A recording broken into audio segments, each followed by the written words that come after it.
سامعین ناظرین، infection control society آپ کی صحت کے لیے اور آپ کی معلومات کے لیے مضامین آپ کی سماعت کے لیے پیش کرتی ہے۔ کچھ نئے مضامین، کچھ نئی تحقیق، کچھ نئی ریسرچ کے بارے میں مضامین آپ کی سماعت کے لیے پیش کیے جاتے ہیں تاکہ آپ کو اندازہ ہو سکے کہ دنیا طب میں نئی ریسرچ سے کیا کیا نئے کارنامے انجام دیے جا رہے ہیں اور انسان کی صحت پہ کس طرح وہ اثر انداز ہوں گے۔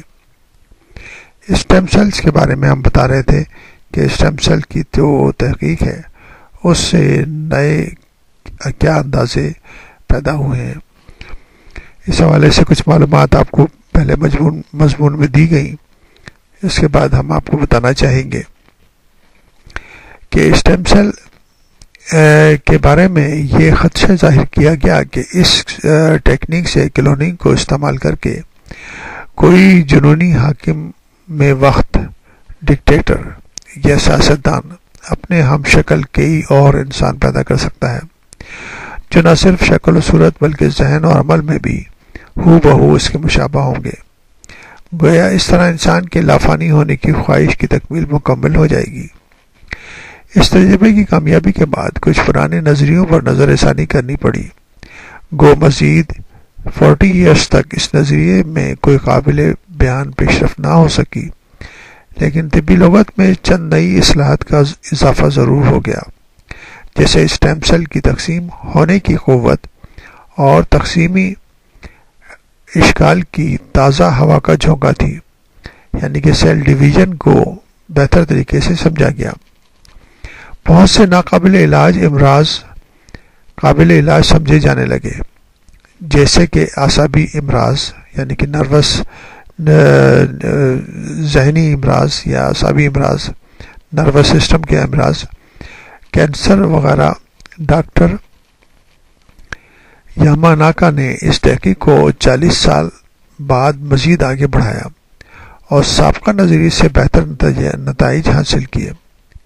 یاماناکا نے چوہوں پر تحقیق کی اور اس باراور بیسے کے پورے مرکزے کو تبدیل کرنے کے بجائے کروموسومز کے بھی بنیادی اور باریک اعضاء جین کو داخل کیا تو اس کے نتائج مزید حیران کن نکلے۔ ان دونوں سائنسدانوں کے کام کی تفصیل میں جانے سے قبل مناسب ہے کہ جسم حیوان کے ابتدائی خلیوں یعنی کہ اسٹیم سیل کی کچھ ہم آپ کو وضاحت کر دیں۔ اسٹیم سیلز کے دو بنیادی اقسام ہیں۔ پہلے جینیاتی یعنی جینیٹک اسٹیم سیل جو رحم مادر میں پورا جسم تشکیل دیتے ہیں کہ آئندہ پیدا ہونے والے جسم کی شکل کیا ہوگی، اس کے اندرونی اعضاء کی بناوٹ اور افعال کیسے ہوں گے۔ دوسری قسم بالغ اسٹیم سیل کی ہے جو بالغ جسم کے ہر اعضاء میں ہوتے ہیں اور اس اعضاء کی ٹوٹ پھوٹ کے بعد مرمت کا کام انجام دیتے ہیں، جیسے زخموں کا بھرنا، فریکچر کا ٹھیک اور درست ہونا۔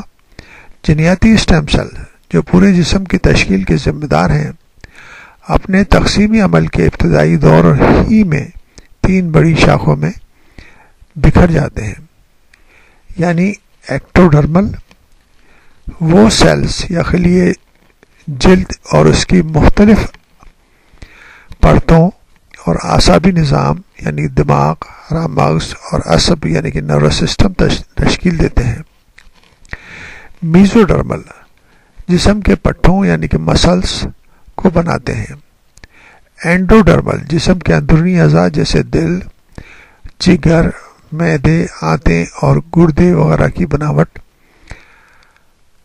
کرتے ہیں۔ اس طرح یہ جو سیلز ہیں یہ 3 قسم کے لیئرز میں کنورٹ ہو جاتے ہیں۔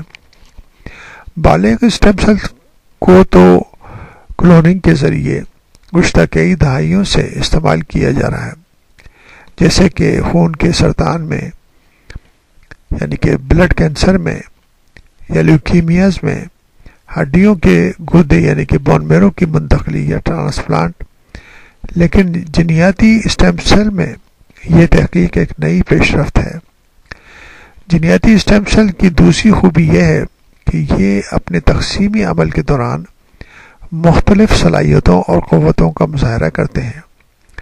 بالکل ابتدائی شکل میں جو خلیہ بیضۂ مادر یا باپ کے نطفے کے ملاپ سے وجود میں آتا ہے اس کی صلاحیت بہت زیادہ ہوتی ہے، اور اس ایک خلیے میں تمام جسم کی بناوٹ، افعال کی تفصیل ریکارڈنگ موجود ہوتی ہے۔ اس کی صلاحیت کی بنیاد پر اسے ٹوٹی پوٹنٹ کہا جاتا ہے۔ چند دن بعد جب خلیوں کی تعداد زیادہ ہو جاتی ہے تو یہ مزید 3 شاخوں میں بڑھ جاتے ہیں اور یہ خلیے پلوری پوٹنٹ کہلاتے ہیں۔